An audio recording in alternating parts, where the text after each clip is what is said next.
عزو سلامتنا تقبلوا فونون عبد مكتات ركوب زغوركم تعزبنا كم يتفعلون لو محاموس عصوت وشد الشلكات يسفركم عالتن فرغان سدالو هاجراون زياتات حيزلكم قريبا لهم نمكتالكم بخبر زعد من ساعاتكم تسنحن ميكال حدقو فلما قم بكنت وتاتو فيلم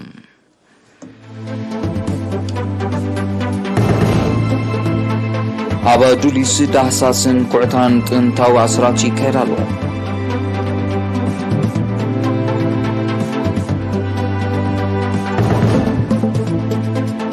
قابلو زوبا من حيلي قزقاس مسرح ممار مستمهارن تجمجم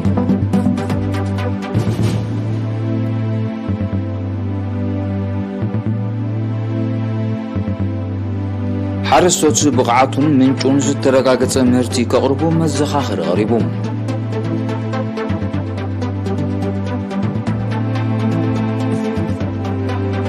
اب زيناتات وصاي اب تركن سوريان بمنققات مدرينا يزموتو سبات قطري لعلي 4000 بصيحهم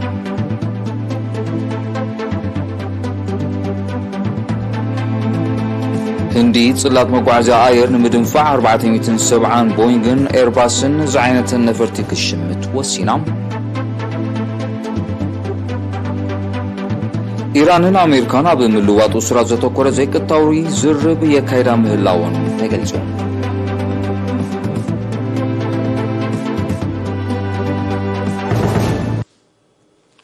زرزو زينا اب ጥንታዊት ወደብ አዱሊስ ቅድመ 12 ዓመት ዝጀመረ ዳህሳስን ኩዕታን ጥንታዊ ኣስራት ኣብ ዝዓመት ብዝሰፍሐ መልክዑ ይካየዳሎም ወኪለሪና ብንኡስ ዞባ ፎሮ ጀማል ምዕልተከ ዘዳሎ ፀብፃብ ኣማኑኤል ገብራይ ከቕርቦ እዩ ኣብ 2011 ዝጀመረ መስርሕ ዳህሳስን ኩዕታን ጥንታዊት ወደብ ኣዱሊስ ሎም ዓመት ኣብ ምዕቃብን ምፅጋንን ጥንታዊ ኣስራት ብዘተኮረ ስራሕቲ ይቕፅል ኣሎ ነቲ ስራሕ ዝመርሕ ዘሎ ዶክተር ፀጋይ መዲን ኒኤሪና ብዛሃቦ ሓበሬታ እቲ ብምውሃድ ኮሚሽን ባህልን ስፖርትን ኢጣልያውያን መሳርክትን ጨንፈር ባህልን ስፖርትን ዞባ ሰሜን ቀይ ባህርን ዝካየድ ዘሎ መጽናዕቲ ስነ ጥንቲ ድሕሪ ለበዳ ኮሮና ብሙሉእ ዓቕሙ ናብቲ ንቡር ሰርሖ ከም ተመልሰ ገሊፆም ሎም ዓመት ብዝካየድ ዘሎ ዳህሳስን ኩዕታን ምስቲ ኣብ ዝሓለፈ ዓመታት ዝተጋህደ ርኽበታት ተዛማድነት ዘለዎ ኣሰራት ተረኺቡ ምህላው ዝጠቕሰ ዶክተር ፀጋይ ኣብቲ ስራሕ ዝሳተፉ ዘለዉ ኤርትራውያን ክኢላት ስነ ጥንቲ ዘበርክቱ ዘለዎ ቐላስ ስራሕ ኣብ ሞይኦም ንዘለዎም ክብርን ተገዳስነትን ዘነፅር ምዃኑ ሓቢሮም ዶክተር ፀጋይ ኣብ መወዳእታ ጥንታዊት ወደብ ኣዱሊስ መንነትን ውርሻን ሃገር ዝሓቆፈት ስለ ዝኾነት ኣብቲ ቦታ ዝካየድ ምርምር ቀጻልነቱ ክረጋገጽ ብምዝኻር ኣብ ከርሳ ዘሎ ተነቃፍ ትሕዝቶ ናይ ምዕቃብ ዕማም ንኮሚሽን ባህልን ስፖርትን ጥራይ ዝግደፍ ከም ዘይኮነ ኣገንዚቦም ዶክተር ኣብርሃም ዘርኣይ ቢግድኡ ጥንታዊት ወደብ ኣዱሊስ መራኸቢት ዘቤታውን ስግረ ባሕራውን ስልጣነታት ከም ምንባራ መጠን እቲ ዝሰላሰል ዘሎ ንጥፈታት ነቲ ብዛዕባ ክበሃል ፀንሐ ብስነ ፍልጠታዊ መንገዲ ንምርግጋጽ ምዃኑ በቢግዜ ድማ ነዚ ዝድርዕ ናይ ህንፃታት ስራሓት ካይላ ማዕድናዊ ገንዘብ ጠራሙዝን ዓፅምትን ኣሰራት ክርከብ ምጽንሑ ኣነፂሮም ነቲ ብተሳትፎ ክኢላታት ስነ ጥንቲ ስነ ህንፃ ስነ ዕቃበ ከምኡውን ኢጣልያውያን ተመራመርቲ ዝካየድ ዘሎ መጽናዕቲ ንምዕማቕ ሎም ዓመት ኣብ ክልተ ነቁጣታት ማለት ኣብ ነቁጣ 6 ነቁጣ 3 ኣተኩረቱ ገይሩ እቲ ስራሕ ይቕፅል ከም ዘሎ ምዕቃብን ምፅጋንን ኣካል ናይቲ መጽናዕቲ ምዃኑ ሓቢሮም አባላት ናይቲ ፕሮጀክት ዝኾኑ ኤርትራውያን ተመራመርትን ክኢላታት ናይቲ ዓውድን ብወገኖም እቲ ፕሮጀክት ፍልጠቶም ብግብራዊ ስራሕ ንኽዕምቑ ባይታ ከም ዝፈጠረሎም ኣረጋጊፆም ኢጣልያዊት ተመራማሪት ፕሮፌሰር ሰሪና ማሳብ ጊድያ ድሮ ዝተረኽበን ዝርከብ ዘሎን ቅርስታት ንኤርትራ ጥራይ ዘይኮነስ መበቆል ደቂ ሰብ ኣብ ቀርኒ ኣፍሪካን ምዃኑ ከም ተረጋገፀ ብምሕባር ቅድሚ 11 ዓመት ዝተረኽበ ኣሰራትን ውቁብ ናይ እምኒ ህንፃታትን ልዕሊ ትፅቢታ ከም ዝነበረ ሓቢራ ፕሮፌሰር ሰሪና ስዒባ ጥንታዊት ወደብ ኣዱሊስ ብሓፈሻ ዛጊት ተረኺቡ ዘሎን ኣብ መስርሕ ርኽበት ዘሎን ጥንታዊ ኣስራት ከዓ ብፍላይ ዓሚቕ መጽናዕትን ጽዑቕ ክንክንን ጥንቃቐን ከም ዝሓትት ብምግንዛብ ተራን ሓላፍነትን ኩሉ ኣካል ብሓፈሻ ነበርቲ ናይቲ ከባቢ ብቐንዱ ኣገዳሲ ምዃኑ ኣስሚራትሎም ናብ ካልእ ዜና ምስንሰግር ኣብ ኑ ዞባ እምኒ ሓይሊ ተሳታፍነት ተምሃሮ ብሓፈሻ ናይ ደቂ ኣንስትዮ ድማ ብፍላይ መጠናዊ ዕቤት ከም ዝረኣየ ቤት ጽሕፈት ትምህርቲ ንኡስ ዞባ ገሊፆም እቲ ቤት ጽሕፈት ገስጋስ መስርሕ መምሃር ምስትምሃርን ኣብ ቀዳማይ ፍርቂ ዓመት ንምግምጋም ብ10 ለካቲት ኣብ ዘካየዱ ኣኼባ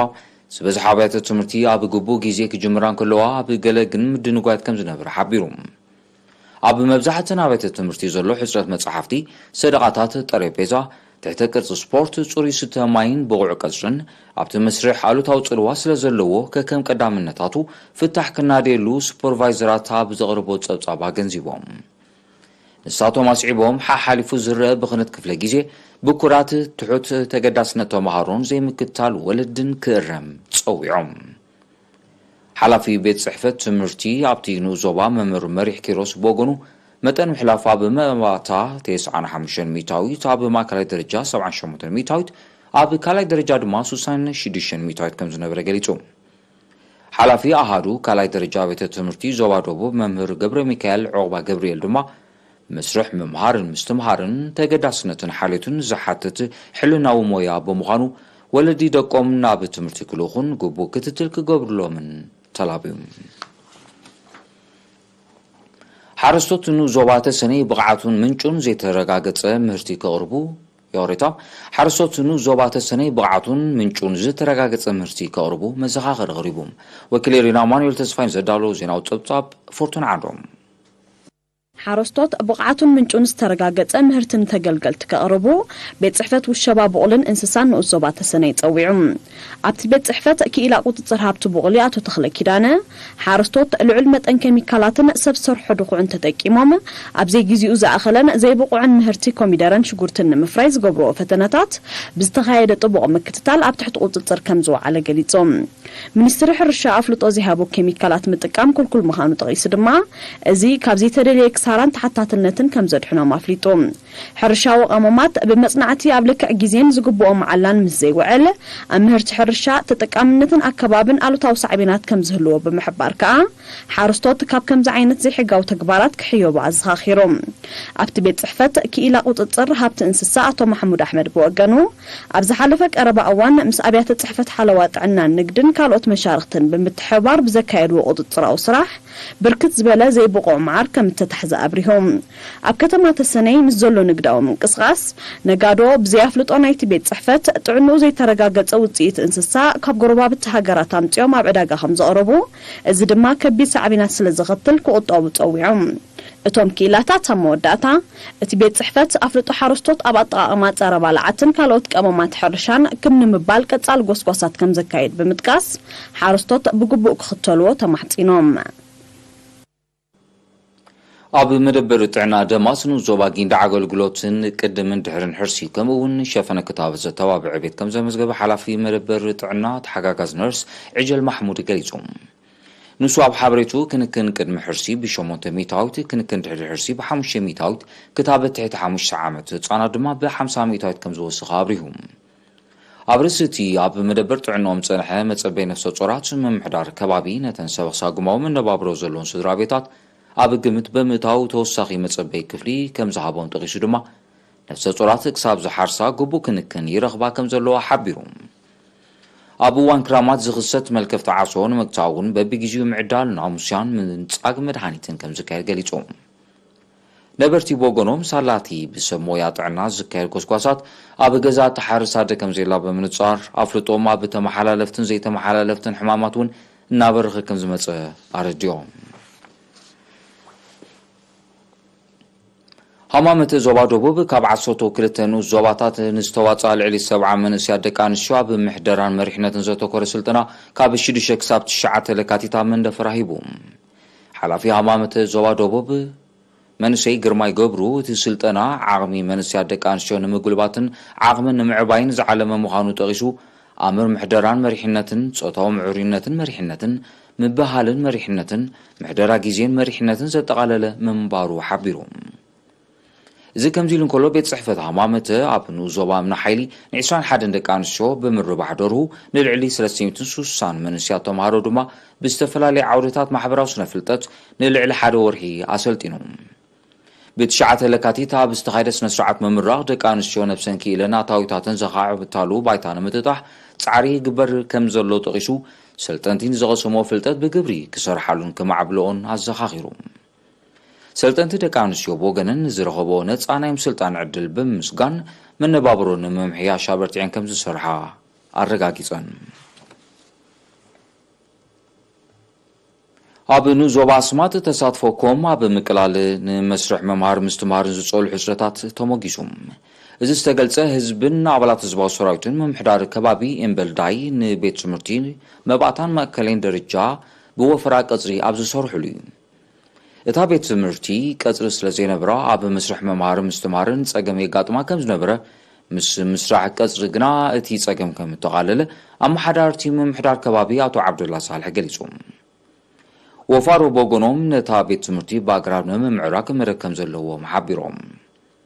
መባእታን ማእከላይን ደረጃ ቤት ትምህርቲ በልዳይ ኣብዚ ግዜ እዚ 180 ደቂ ኣንስትዮ ዝርከብዎም ልዕሊ 400 ተምሃሮ ኣገልግሎት ትህባላ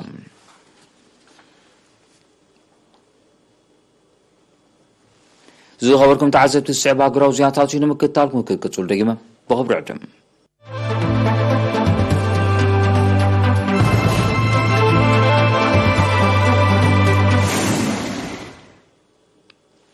ዜናው መሰናዶ ኤርቲቪ ናጽለ ክብራት ተዓዘብቲ ስለምክትታልኩም ኣዝየ መስግን ዜና ወጻኢ ቅድሚ ሰሙን ኣብ ቱርክን ሶርያን ብዝተኸስተ 7.8 ሬክተር ምንቅጥቃጥ ምድሪ ህይወቶም ናይ ዝሰኣኑ ሰባት ቁጽሪ ናብ ልዕሊ 40,000 ክብ ከም ዝበለ ጸብጻባት ውድብ ሕብራት ሃገራት ኣፍሊጦም ኣብ ቱርኪ ልዕሊ 35,000 ኣብ ሶርያ ድማ 5,000 ሰባት ከም ዝሞቱ እቶም ጸብጻባት ሓቢሮም ኣለዉ ብፍርስራስ ህንጻታት ተደብዮም ድሃዮም ዝጠፉ ሓያሎ ካልኦት በምህላዎም እታ ሃዝናበስታት 50,000 ክዓርግ ከም ዝኽእል ሕብራት ሃገራት ኣሚቱሎም እቲ ምንቅጥቃጥ ኣብ ታሪክ ክልቴን ሃገራት ዝዓበየ ሰብኣውን ዋታውን ክሳራታት ዘውረደ ምዃኑ ዝጠቐሱ ጸብጻባት ልዕሊ $100 ቢልዮን ቆጠባዊ ክሳራታት ከም ዘሰዓባ ረድዮም ብሰንኪ ተፈጥሮኣዊ ሓደጋ ሚልዮናት ሰባት ባሎታት ተጸልዮም ከም ዘለዉ እውን ተገሊጹሎም ሓያሎ ሃገራት ሰብኣዊ ንዋታውን ኪላውን ደገፍ ኢለኻ እኳ እንተለዋ ዳግመ ሕወት ናይቲ ወሪዱ ዘሎ ዕንወት ገዚፍ ባጀትን ነዊሕ ግዜን ክሓትት ከም ዝኽእል ይእመት ቱርክን ሶርያን ሓደጋታት ምንቅጥቃጥ ምድሪ ብብዝሒ ኣብ ዝኽሰተሉ ጂኦግራፊያዊ ከባቢታት ከም ዝርከባ ኪላታት ይጠቕሱ ህንዲ ከም ኣካል ናይቲ ጽላት መጓዓዝያ ኣየር ንምድንፋዕ ተካይዶ ዘላ ጻዕሪ 470 ቦይንግን ኤርባስን ዝዓይነተ ነፈርቲ ክሽምት ምዃና ኣፍሊጣ በዚ መሰረት 220 ቦይንግ ዝዓይነተ ነፈርቲ ካብ ኣሜሪካ 250 ኤርባስ ዝዓይነተን ድማ ካብ ኤውሮጳ ክሽምት ምዃና እዩ ህንዲ ሓቢራ ዘላ እዚ ናይ ቢልዮናት ዶላር ውጥን ኣብ ታሪክ ሸመተ ናይ መጓዓዝያ ነፈርቲ ህንዲ እቲ ዝዓበየን ታሪኻውን ምዃኑ እዩ ዝግለጽ እቲ መደብ ኣብ ጽላት መጓዓዝያ ኣየር ህንዲ ዓብዪ ዝላ ምዃኑ ቀዳማይ ሚኒስተር ናሬንድራ ሞዲ ሓቢሩ ይኹን እምበር እቲ ኣብ ቁጠባ ህንዲ ወታው ተራ ክጻወት ከም ዝኽእል ዝተገመተ ገዚፍ ወፍሪ ክሳብ መዓስ ከም ዝትግበር ዛጊድ ኣይተነጸረን ዘሎ ኢራን ቀይዳቶም ካብ ዘላ ኣሜሪካውያን ክትፈትሕ ሓማስኡ ድማ ካብ ኣብ ደቡብ ኮርያ ደስኪሉ ዘሎ ቢልዮናት ዶላር ገንዘባ ክልቀቐላ ዝኽእል ዘይቀጥታዊ ዝርብ ይካየድ ከም ዘሎ ተገሊጹ እቲ ብመንጎኛት ቀጠርን ብሪጣንያን ዝካየድ ዘሎ ዝርብ ጽቡቕ ገስጋስ የርኢ ምህላው ምስቲ ጉዳይ ቅርበት ዘለዎም ወገናት ሓቢሮም ኣለዉ ኢራንን ኣሜሪካን ኣብ 2016 ኣብ ኣሜሪካ ኢራንን ኣሜሪካን ኣብ 2016 ኣብ ተመሳሳሊ ጉዳይ ብዝገብሮ ስምዕ መንግስቲ ኢራን 6 ኣሜሪካውያን እስራት ከም ዝለቐቐ ዝጠቕሱ ጸብጻባት ኣሜሪካ ድማ 7 ኢራናውያን ከም ዝፈትሐትን ካብ ዘረስከለቶ ገንዘብ ኢራን 1.7 ቢልዮን ዶላር ከም ዝለቐቐትን ይረዱ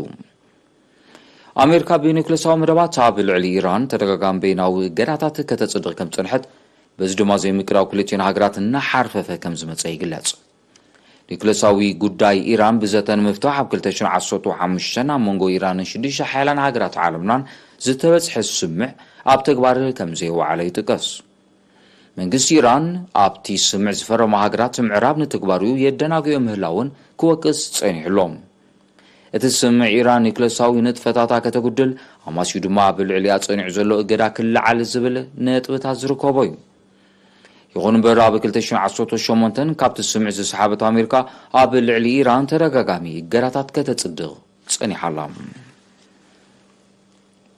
ትሕሰት ክልል ኣየር ብባሉናት ንዝምድና ቻይናን ኣሜሪካን ናብ ዝኸፈ ምትፍናን ከም ዘዕርጎ ተንተንቲ ህሉ ኩነታት ገሊጾም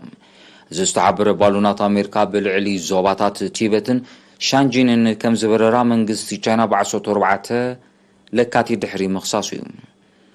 ኣፈኛ ሚኒስትሪ ጉዳያት ወጻኢ ቻይና ብዝሃቦ ጋዜጣዊ መግለጺ እቲ በኣሜሪካ ዝተወስደ ስጉምቲ ቁልዕ ትሕሰት ልኡላውነት ቻይና ምዃኑ ብምግላጽ ኮኒንዎም ኣብ 2022 ባሉናት ኣሜሪካ ናብ ክልል ኣየር ቻይና ልዕሊ 10 ግዜ ጥሒሰን ከም ዝኣተዋ ዝጠቐሰት ኣፈኛ ኣሜሪካ ስራሕት ሃገሩ ንዝኾነት ባሉን ብሚሳይል ድሕሪ ምውቃዓ ኣብ ልዕሊ ኩባንያታት ቻይና ዘጽንዓቶ ገራታት ተመጣጣን መልሰ ግብሪ ከም ዝወሃቦ ኣጠንቂቑ ጉዳይ በረራ ባሉናት ነቲ ዝምድናታት ንምምሕያሽ ብመንግስታት ክልቲአን ሃገራት ክጅመር ተወጢኑ ንዝነበረ ተወግሶታት ኣደስኪልዎ ከም ዘለዎ እዮም ጸብጻባት ዝገልጹ እቲ ጉዳይ ዝምድና ክልቲአን ሃገራት ክሳብ ክንደይ ናብ ተኣፋፍን ብቐሊሉ ናብ ሓደገኛ ደረጃ ክዓረግ ዝኽእልን ዘይምትእማን በፂሑ ከም ዘሎ ዘጉልሕ ምዃኑ ተንተንቲ ይሕብሩ ኣሜሪካን ፊሊፒንስን ድሕሪ 2015 ዝዓበየ ምዃኑ ዝተገልጸ ሓበራዊ ወታደራዊ ልምምድ ከካይዳ ምዃነን ሰብ ስልጣን ክልቲአን ሃገራት ብምጥቃስ ማዕከናት ዜና ቃሊሐን እዚ ኣካል ናይቲ ክልቲአን ሃገራት ዓመታዊ ዘካይዶ ሓበራዊ ወታደራዊ ልምምድ ዝኾነ ልምምድ ኣብ ካልኣይ ርብዒ 2023 ከም ዝካየድ ሚኒስትሪ ምክልኻል ፊሊፒንስ ኣፍሊጡ ኣብቲ ልምምድ 9,000 ኣባላት ሰራዊትን ዝተፈላለየ ኣጽዋርን ከም ዝሳተፍ እቲ ሚኒስትሪ ወሲኹ ኣነጺሩ ዕላሙ ድማ ኣብ መጻኢ ክኽሰት ንዝኽእል ስጋታት ቀጥታውን ቅልጡፍን መልሰ ግብሪ ንምሃብን ንምምካትን ምዃኑ እዮም ሰብ መዚ ክልቲአን ሃገራት ገሊጾም ፊሊፒንስን ኣሜሪካን ነዚ ልምምድ ከካይዳ ወጢነን ዘለዋ ብጉዳይ እጀታ ባሕሪ ደቡብ ቻይና ኣብ መንጎ ቻይናን ፊሊፒንስን ዝተፈጥረ ምትፍናን ዓሪጉ ከም ዘሎ ኣብ ዝጋወሓሉ ዘሎ ብምዃኑ ነቲ ወጥሪ ከየብሶ ከም ዘስግእ ምስቲ ዞባ ቅርበት ዘለዎም ተንተንቲ ይገልጹ ኣለዉ ናይ መወዳእታ ዜና ሰራሕተኛታት ኣገልግሎት መጓዓዝያ ኣየር ጀርመን ዝመጽእ ዓርቢ 17 ለካቲት ከካይዱ ወጢኖም ዘለዉ ስራሕ ናይ ምቁራጽ ኣድማ ኣብቲ ጽላት ከቢድ ምስንኻል ከስዕብ ምዃኑ ሰመዝታ ሃገር ኣፍሊጦም እቲ ወሰኽ ደሞዝን ዝተመሓየሸ ናይ ስራሕ ሃዋህውን ብምጥላብ ን48 ሰዓታት ዝካየድ ኣድማ ሰራሕተኛታት ሸውዓተ ካብ ዝዓበያ መዓርፎ ነፈርቲ ጀርመን ማለት ፍራንክፈርት ሙኒኽ ሽቱትጋርት ሃምበርግ ዶርትመንድ ሃኖቨርን ብረመንን ከም ዝጽንበርዎ እዩ ዝግለጽ ዘሎ ሰመዝ መጓዓዝያ ኣየር ጀርመን ተገልገልቲ ኣብቲ ዝተጠቕሰ ዕለት ክኽሰት ካብ ዝኽእል ምስንኻል ምድሓን ወጢኖሞን ዘለዉ መገሻታት ከሰጋግርዎ ጸዊዖም ኣለዉ እቲ ናይ ስራሕ ናይ ምቁራጽ ኣድማ ምስ ምጅማር ናይቲ ኣብ ከተማ ሙኒኽ ዝእንገድ ኣህጉራዊ ዋዕላ ጸጥታ ክካየድ ተወጢኑ ብምህላው ዝህልዎ ጽልዋ ቀሊል ከም ዘይከውን ምስቲ ጉዳይ ቅርበት ዘለዎም ተንተንቲ ሓቢሮም معرفو نفرتي فرانكفورت راي أبز حلف عامت اللي 48 مليون توقعت تنجيرو من باروز جلسوا تصابات صلوانايتي أدما قليل كزر كم زيكونه يردوم لسه استدلوا زينا نمزامر سازينا كرجم لكم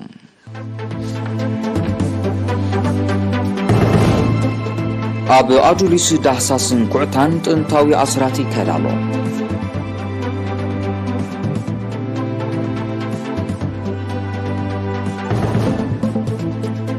أبو نوزوبا من حيلي قسقاس مسروح ممهار مستمهارن تجنبيو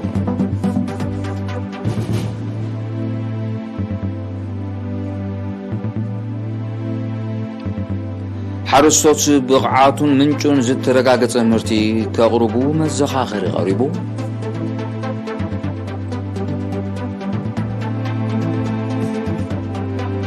أبو زينات توصي أبو تركن سوريان بمكت قاد مدرين يزموتو سبات قصري لعلي 4 شيح بتشيحو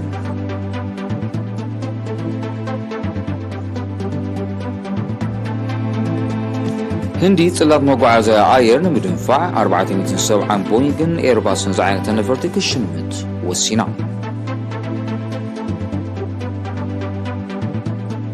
إيران أمريكان أبو ملوات أسرة زتوكرة زي كتاو زربية كايدا مهلاون تقليزون